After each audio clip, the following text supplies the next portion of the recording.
Bonjour à toutes et à tous, bienvenue pour un nouveau podcast et je me suis rendu compte que ça faisait bien longtemps que j'avais pas fait un épisode de la bande à Strange. Alors eh bien les amis, je vous propose de replonger à nouveau dans le passé et plus précisément en 1987, j'avais 10 ans, en janvier 1987 avec Strange numéro 205 que voici et je vous expliquerai à la fin de cette émission pourquoi c'est un numéro qui me tient particulièrement à cœur. Pour moi, c'est peut-être un des meilleurs numéros qu'il y ait eu de Strange. D'ailleurs, n'hésitez pas en commentaire à me dire quels sont vos numéros préférés de Strange et pourquoi c'est vos numéros préférés de Strange. Si vous ne connaissez pas encore le format La Bande à Strange, c'est normal parce que j'en ai pas fait beaucoup sur Top Comics. C'est ces épisodes en fait où on replonge dans le passé, dans le 20e siècle. Et on voit ensemble à quoi ressemblaient les comics. Et évidemment, les vieux cons comme moi, on sait très bien à quoi ça ressemblait, mais peut-être que vous, les petits jeunes, vous ne saviez pas. Et je vous expliquerai pour chaque épisode dans quelle publication vous pouvez les retrouver. Ça vous évitera de partir à la recherche de ces vieux numéros qui, à l'époque, coûtaient 12 francs, mais qui aujourd'hui coûte évidemment bien plus cher. Voilà, Strange, publication Lug, le journal de Spider-Man, et évidemment en couverture, ce qui frappe immédiatement, c'est que c'est la division Alpha Flight, qui est en cover. Ça, le mois précédent, c'était déjà Alpha Flight, parce que l'épisode qui est à l'intérieur fait suite directement à l'épisode du mois précédent. C'est un peu une sorte de double épisode. Mais ça peut très bien se lire en unitaire aussi, sans trop de difficultés. Et le truc vraiment qui accuse... Alors je termine sur la couverture de Jean Frisano, qui n'est pas une couverture originelle, hein, c'est vraiment une cover dessinée spécialement pour la VF. Jean Frisano était un de ces grands artistes français qui travaillait dans Strange et qui publiait régulièrement en fait qui faisait régulièrement des couvertures, une sorte de Alex Ross avant l'heure, hein, ouais, c'est peint, c'est beau, qu'est-ce que c'est beau. Et en fait, c'est une reprise d'une planche de John Byrne à l'intérieur de Strange. Bon, voilà, je reviens sur ce que je voulais dire. Ce qui accuse un peu l'âge de ce numéro, c'est ça. Là, ça, c'est terrible. Voilà, je vous le mets là. Vous voyez, le Club Lug sur Minitel, composé le 3615 AZJ. J'avoue que je n'ai jamais composé, je n'ai jamais utilisé ce code Minitel, donc je ne sais absolument pas ce que l'on pouvait trouver sur le club, comment ils appelaient ça, le club Lug Marvel. Je serais très curieux. La deuxième de couve n'a pas la forme que l'on trouve habituellement. D'abord, elle est en couleur. D'habitude, elle était en noir et blanc. Et là, donc, on se retrouve avec donc, le sommaire. Ça, c'est plutôt classique. Et puis, hop, une petite pub pour le jeu de plateau, le jeu de société, les guerres secrètes.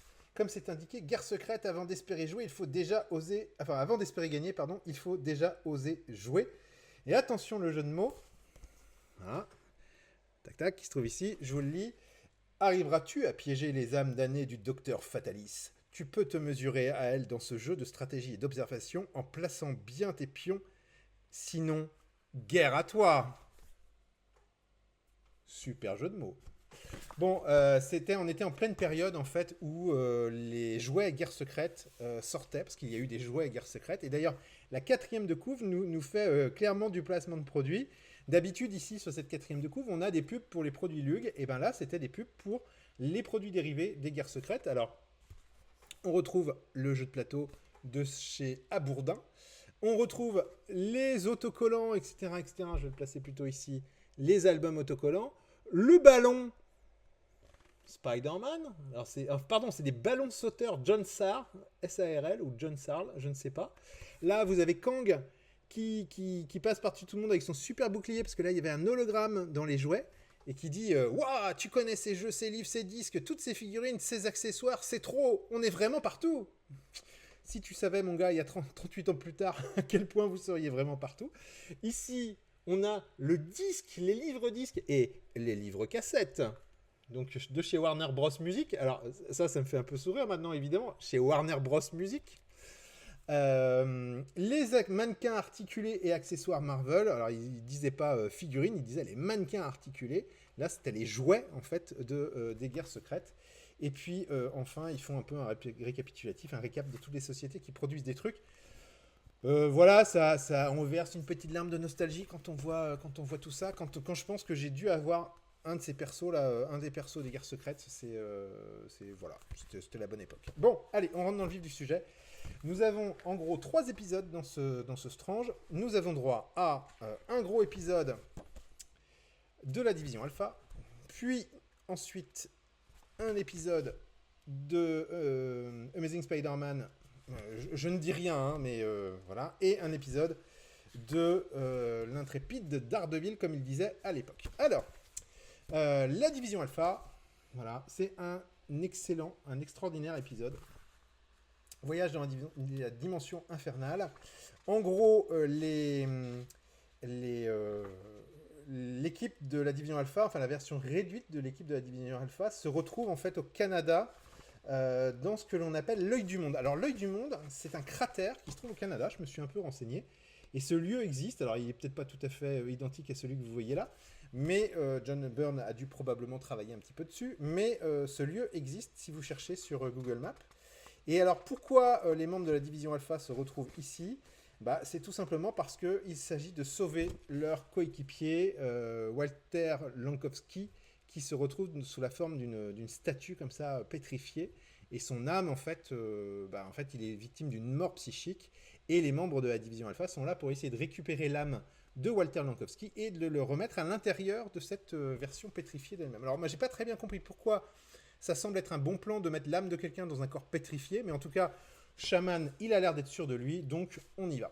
Bon, alors, là-dessus, il manque quand même un petit peu du monde, donc en fait, ce qui se passe, c'est que Talisman a appelé tous les alphans qu'il y avait dans le coin, en espérant réunir toute l'équipe, et là, vous avez donc Vega qui déboule, North Star en VO, qui débarque en mode je suis venu vous filer un coup de main, je suis bien content ma sœur que tu daignes enfin revenir vers moi, tu vois, j'avais raison depuis le début. Là évidemment il lui faut une énorme tarte parce que c'est un pauvre connard sur ce coup-là. Et puis qu'est-ce qui se passe ? C'est qu'en réalité il n'est pas du tout d'accord pour venir filer un coup de main à la division Alpha, lui il a décidé que c'était terminé et c'est en fait Arfang que l'on voit ici qui va prendre le contrôle de son esprit pour le reste de l'aventure ou du moins essayer de le convaincre. Là-dessus je suis désolé des sautes de caméra parce que la lumière chez moi c'est pas forcément super. Là-dessus, Shaman nous explique qu'il a la grosse clé, vous voyez, qui sort de son sac médecine, et ils vont pouvoir rentrer dans la dimension des bêtes, des terribles bêtes. Alors ça nous donne, c'est l'occasion d'avoir un véritable festival graphique de la part de John Byrne, un peu en mode Steve Ditko sur Doctor Strange. Et ils vont arriver dans le royaume des bêtes. Et là, il y a une ambiance un peu particulière. Vous voyez qu'en fait, tout ce qui appartient au royaume des bêtes est en noir et blanc pur, donc pas de colorisation.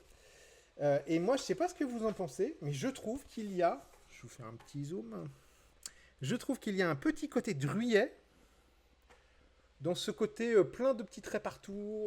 Voilà, moi, ça me fait penser énormément à certains dessins de druillet. Voilà, je vous en mets un autre ici. Voilà, vous voyez. Je sais pas pourquoi, moi, ça m'a beaucoup fait penser à ça en voyant ça actuellement. Bon, en fait... ils déboulent, ils sont à la recherche de l'âme de Walter Lankowski et tout ce beau monde va se bastonner, sauf que c'est Somon qui est une de ces créatures, de ces entités divines, qui va être l'antagoniste de l'épisode. Ce Somon en question, il invoque Tundra que les Alphans avaient déjà combattu dans le premier épisode de la division Alpha. Et puis tant qu'à faire, il invoque d'autres potes, c'est-à-dire d'autres bêtes que l'on voit, qui apparaissent. Et donc là, il y a baston. Et pendant ce temps-là, la petite Heather McDonald Hudson, elle attend, elle veille le corps, parce qu'on lui a dit, bon écoute, t'as pas de super pouvoir, donc il serait peut-être temps il faut que tu serves à quelque chose, donc tu vas veiller sur le corps. Et là, il y a quelqu'un qui arrive, mais qui ça peut bien être ? Oh, j'ai cru que quelqu'un arrivait chez moi, vous voyez. Et puis, qui ça peut bien être ? C'est tout simplement Box, qui est la nouvelle version de Box. C'est-à-dire que son créateur a modifié son apparence. Et puis, c'est là qu'il découvre tous les deux stupéfaits que Walter Lankowski est en train de se décomposer. Et ça, c'est pas un bon plan. Pendant ce temps-là... Donc, c'est pas un bon plan parce qu'en fait, de la part de John Byrne, le scénariste, il est dessinateur et scénariste. Un ancrage de qui ? Tiens, Bob Bouyasek. Ça signifie donc qu'il y a un compte à rebours. Ça veut dire que ils n'ont pas tout le temps, quoi, les potes dans le royaume des bêtes. Alors, évidemment, tout le monde se bastonne. Qu'est-ce qui se passe ? C'est que Arfang passe en mode grand ours blanc, elle pète la gueule à Solomon, et du coup, vu que Solomon ne peut plus contrôler les bêtes, elle s'entretue. Alors là, on peut se dire, ça y est, c'est terminé, youpi. Solomon, il agit un peu maintenant en mode ok, je vais me repentir, je vais faire ce que vous me demanderez. Et là, il leur explique qu'il faut aller dans cette espèce de machin récupérer l'esprit de Walter Lankowski. Bon, ma foi, pourquoi pas. Alors, ils y croient, ils y vont, et puis on découvre que non, bah non, en fait, Solomon, il a trahi tout le monde, et que, voilà, comment dire, il a réussi à tromper son monde, et il réussit à avoir les différents alphans qui se retrouvent donc, pouf, comme ça, un petit peu pétrifiés, statufiés. Et fort heureusement, il va y avoir un Deus Ex Machina. Qu'est-ce qui va se passer alors que tout semble perdu? On a cette boule d'énergie ici qui commence à apparaître, qui arrive et qui va, pouf, comme ça, arriver sur tout le monde et qui va libérer tous ces trois alphans de la mort psychique, comme dit le chaman. Et en fait, cette énergie, c'est l'âme de Walter Lankowski qui a réussi à se libérer. Et ils réussissent comment dire, à trouver un container pour l'âme de Walter Lankowski. Et donc l'idée, c'est de le ramener au plus vite auprès de sa version pétrifiée. Sauf que pas de bol, la version pétrifiée, c'est totalement décomposé. Et là, Shaman, il dit, j'ai pas d'autre plan que, si on pouvait trouver un autre container, si on pouvait utiliser l'armure de boxe, ça serait pas mal. Et donc là, nous avons comment dire, alors c'est, comment il s'appelle? Ah, j'ai oublié son nom.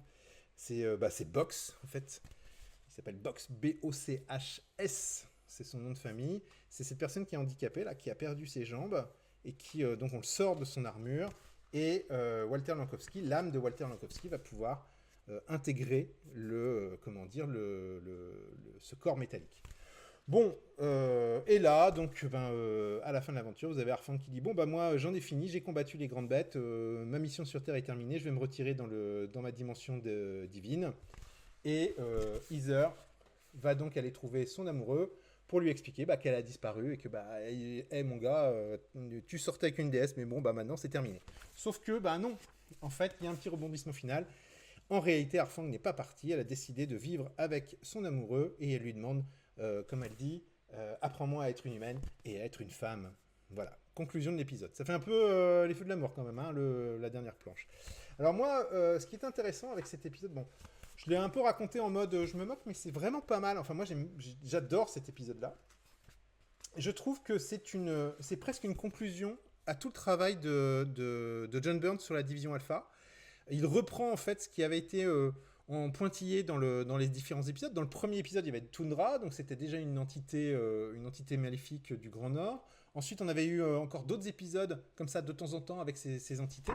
Et là, ça porte un coup d'arrêt en fait quelque part à cette aventure et ça pourrait presque être la fin de la division Alpha. John Byrne, je crois, va en faire 2,5 des épisodes, ou 2 ou 3 après.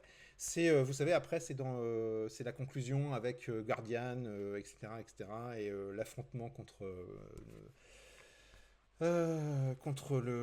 comment dire, l'ennemi juré de Guardian. Et puis après, ça se terminera lors des Gardes Secrètes 2, et là, John Byrne s'en ira.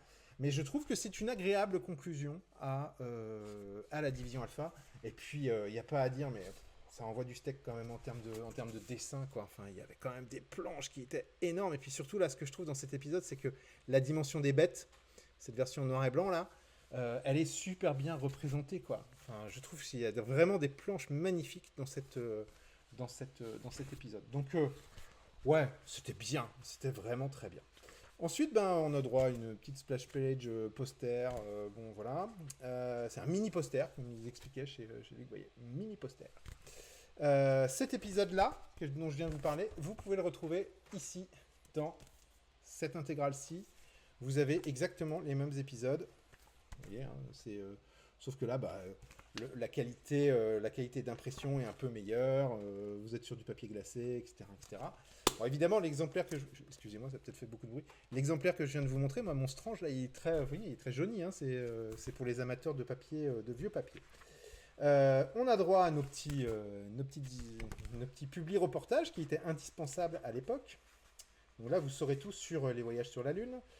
En 87, chez Lug, que se passe-t-il? Ah bah oui, tiens, qu'est-ce qui se passe? En janvier, les nouveaux mutants dans Titan. En mars, les Vengeurs de la Côte Ouest. Ouais, dans Speeday, les Cadons Suprêmes et Factor X. Alors, il y a un truc, par exemple, qui m'a fait rire.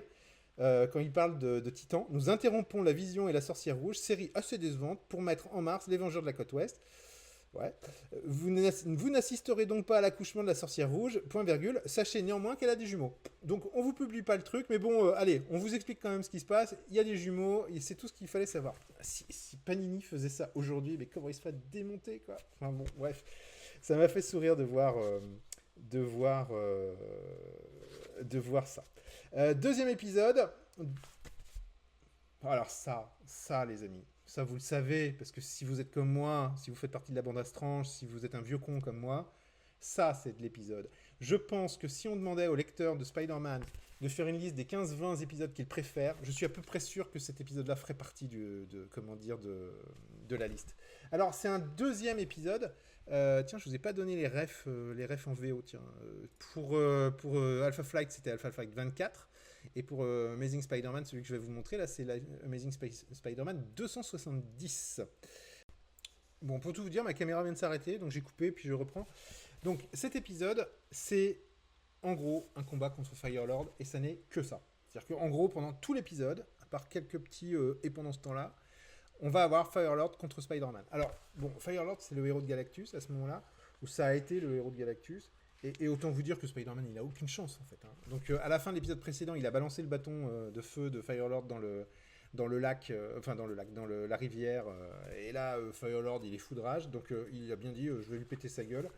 Et donc, pendant tout l'épisode, sauf, on verra juste à la fin, le Spider-Man, tout ce qu'il veut faire, c'est fuir. Fuir pour deux raisons. D'abord, pour empêcher qu'il y ait des dégâts. Alors, il commence déjà par se dire, peut-être qu'en l'amenant dans des bureaux, ça va peut-être limiter la chose, sauf qu'il se rend compte, Spider-Man, que lui-même est contraint par l'étroitesse des lieux, donc il décide d'essayer de trouver un espace plus grand pour se battre. Et puis la deuxième raison pour laquelle il fuit, c'est parce qu'il veut sauver sa peau. Alors, vous voyez, c'est intéressant, on passe aussi sur des lieux connus. Hein, voilà, ça, par exemple, ce bâtiment-là, vous l'avez vu dans Avengers, dans le MCU, par exemple. C'est le Grand Central Terminal. Et donc, ça n'est qu'une fuite, en fait, parce que Spider-Man, il sait qu'il peut absolument rien faire. Il y a ce moment génial où il se réfugie dans le métro new-yorkais, et Firelord, même pas peur. Voilà, j'adore cette planche, vous voyez. Traverse en fait le métro de part en part. Et là, Spider-Man se dit non, mais là, il faut que je l'envoie dans un endroit où il n'y a personne parce qu'on va jamais y arriver.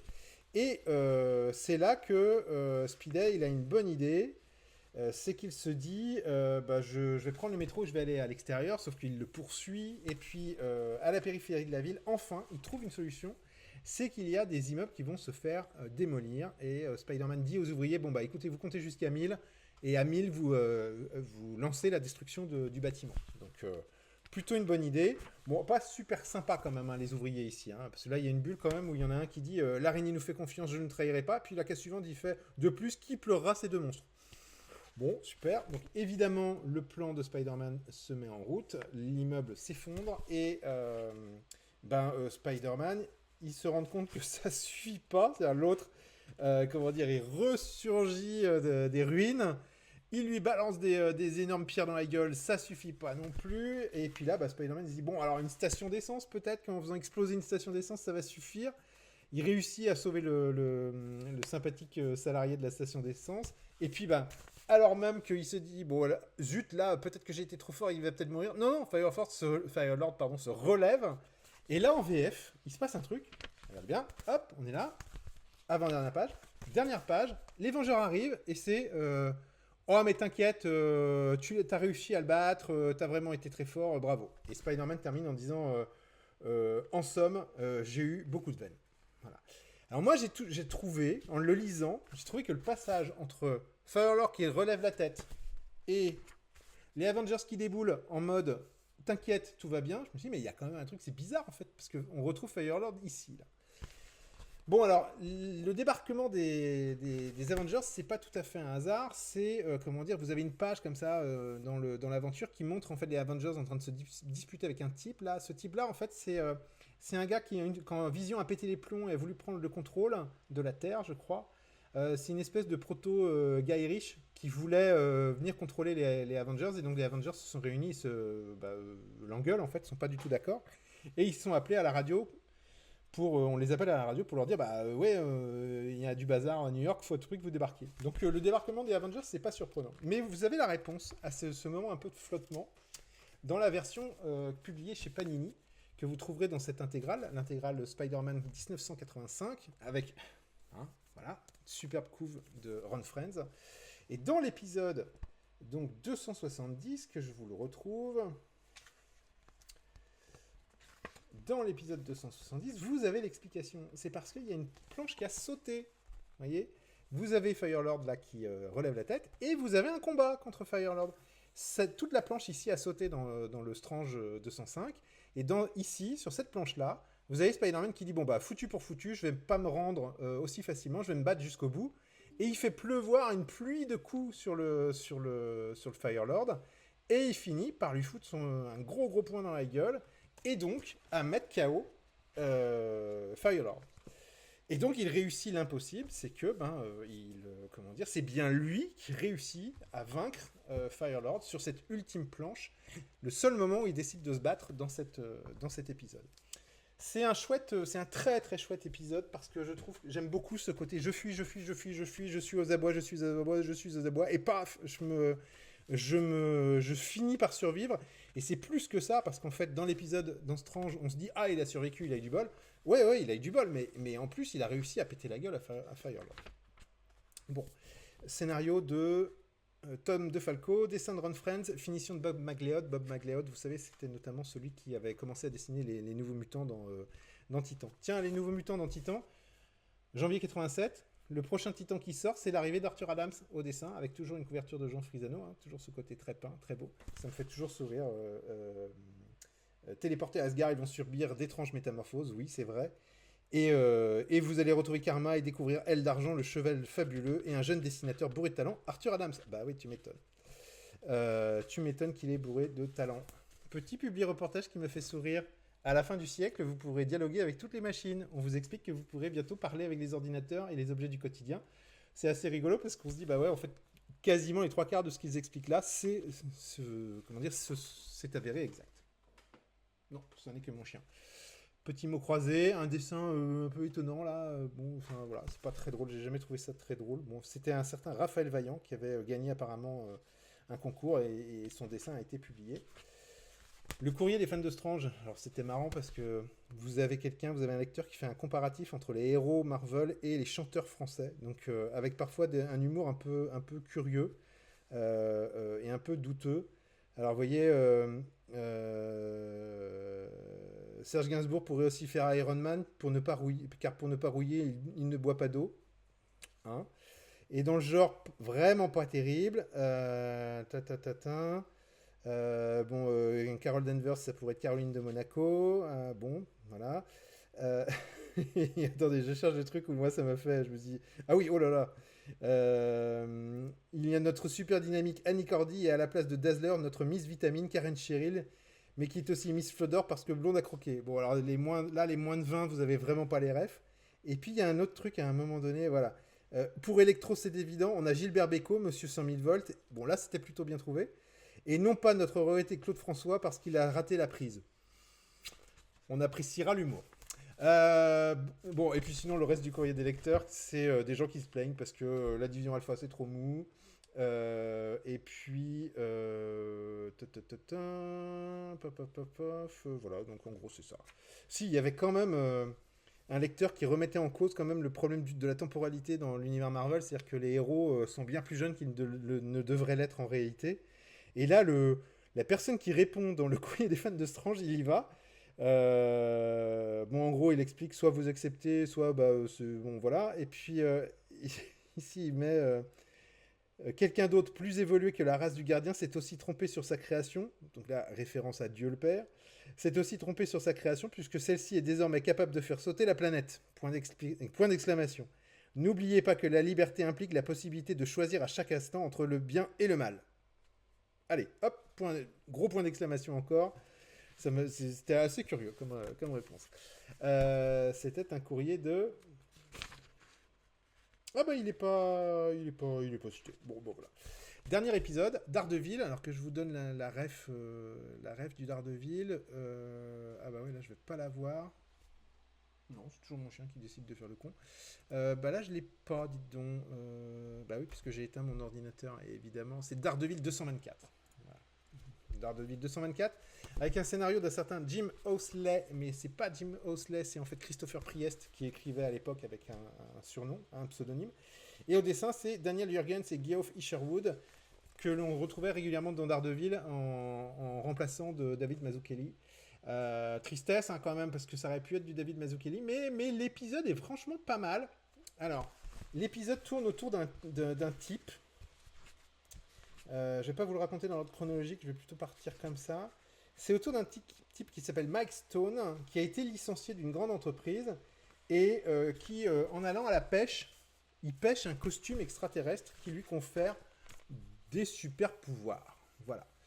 Et en fait, ce type, il a décidé de se venger de son ex-employeur. Et l'ex-employeur, en gros, il dit à Daredevil, ce serait peut-être temps que tu ailles l'arrêter, parce qu'après tout, toi, tu es censé faire le bien, donc vas-y, mon gars. Il n'a pas peur, le mec. Bon, là-dessus, Daredevil va un peu mener l'enquête. C'est vraiment mener l'enquête très, très légèrement. Il va finir par affronter ce fameux Mike Stone, qui a priori est super puissant et ne peut pas faire grand-chose. Et Daredevil pourrait probablement pas faire grand-chose. Mais, Daredevil va être plutôt malin. Puisqu'au moment où on pense qu'il est vaincu, Daredevil comprend quelque chose, c'est qu'en réalité, cette fameuse armure lui pompe en fait la vitalité de son porteur, et en réalité transforme son porteur en énergie. Et si bien qu'en ouvrant le masque, l'énergie qui était contenue à l'intérieur de l'armure s'échappe, et donc du coup, ça n'est plus qu'un costume vide.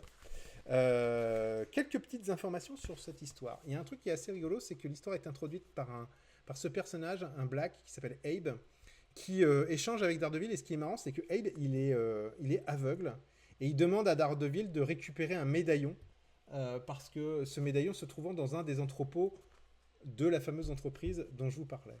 Et ce médaillon, en fait, Abe lui dit à Daredevil, c'est parce que je le veux, parce que, en fait, dessus, il y a une des seules photos de ma mère. Et ce qu'il y a de marrant, c'est que Daredevil lui rend son médaillon, mais ni Abe ni Daredevil, puisque Daredevil est aveugle, ne se sont rendus compte que le médaillon, en fait, n'avait plus de photos. Et j'ai trouvé ça assez intéressant comme conclusion. Il y a une petite pirouette comme ça finale qui est pas mal. Puis alors l'autre truc, c'est que ce personnage, enfin cette armure-là, on n'a pas fini d'en entendre parler. Elle va revenir dans l'univers Marvel plus tard, parce que David Michelini, dans un annual de Iron Man avec Bob Letton, ils vont en faire, il y aura un Centurion 2, je crois bien que ce sera une fille, et je crois que c'est paru dans la collection Panini Epic, dans les épisodes de David Michelini à Iron Man qui sont sortis il y a quelques mois, quelques années. Vous savez, la collection n'existe plus, mais ils ont quand même publié à peu près tout ce qu'avaient fait David Michelini et Bob Letton, et il y a cet annuel à l'intérieur. Donc cette armure, on en réentendra parler par la suite. D'ailleurs, je reviens sur l'aventure de Spider-Man. Là, cette histoire-là, elle ne s'arrête pas là. Il y a une suite qui sera en fait dans un autre Strange, qui sera en fait d'abord dans Avengers, et dans cet épisode d'Avengers, vous aurez la conclusion en fait de ce que devient Star-Lord après son combat contre Spider-Man. Je crois, c'est 2 ans, 3 ans plus tard. Il y a un Strange avec une couverture, vous avez Fire-Lord avec les Avengers autour de lui, c'est une couverture bleutée et Fire-Lord est au milieu. C'est la suite en fait de l'épisode qui est ici. 3 ans de décalage entre les séries. Ça, on verrait plus ça maintenant aujourd'hui, mais voilà, quand même 3 ans. Ah, tenez, c'est rigolo, j'avais pas fait attention. Les fameux produits dérivés, toujours. Allez, on y va. Les produits sous licence Marvel, les masques, on en rêve tous. Si vous en avez et qui sont en bon état, gardez-les. Des costumes pour vous déguiser. Chouette. Le camion, le CBR Silver Toys Camions en ABS, je n'ai pas compris, mais bon, voilà, vous avez le fameux camion guerre secrète qui est là. Et oui, vous n'avez pas rêvé, vous avez des t-shirts, des sweatshirts, des pyjamas et des maillots de bain Captain America. Et là, si vous avez ça chez vous, gardez-les, c'est collector. Voilà, bon, arrêtons de déconner. C'était quand même un super numéro, quoi. Enfin, moi, j'adore cet épisode, j'adore ce Strange.